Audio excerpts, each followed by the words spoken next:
Posible pong magbago ulit ang presyo ng mga produktong petrolyo ngayong linggo. Ayon po sa ilang industry sources, magmumura ang gasolina pero magmamahal po ang diesel. Nakatutok si Julio Segovia. Matapos ang sunod-sunod na rollback sa presyo ng mga produktong petrolyo, posibleng may bawas presyo ulit sa gasolina ayon sa ilang industry sources. Pero ang diesel, pwede pang magtaas. Nasa pagitan ng 25 centavos hanggang 75 centavos ang galaw sa presyo kada litro. Ang mga namamasada ng taxi at tricycle na gasolina ang gamit, dismayado kahit pa may balita ng posibleng rollback. Ang problema, magro-rollback ng 50 centavos. Pagdating ng 3 araw, tataas piso.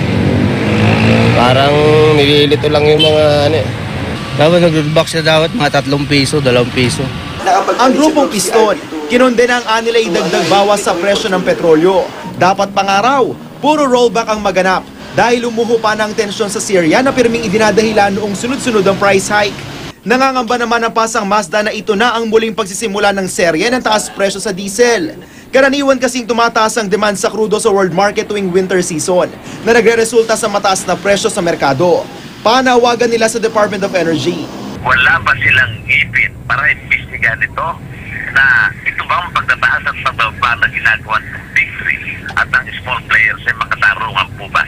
Nauna nang sinabi ng DOE na tali ang kamay nila sa pagkastigo sa mga oil company dahil deregulated ang industriya ng langis sa bansa. Ang tangi lang daw nilang magagawa, tiyaking naaayon sa presyuhan sa world market ang ipinapatupad dito sa lokal na merkado. Ang grupong akto, hindi raw iaatras ang isinusulong na taas pasahe sa jeep. Ngayong Miyerkules na reset ang pagdinig ng LTFRB sa petisyon ng grupo na maging 10 piso ang minimum fare sa jeep. Julio Segovia, Nakatutok, 24 Oras.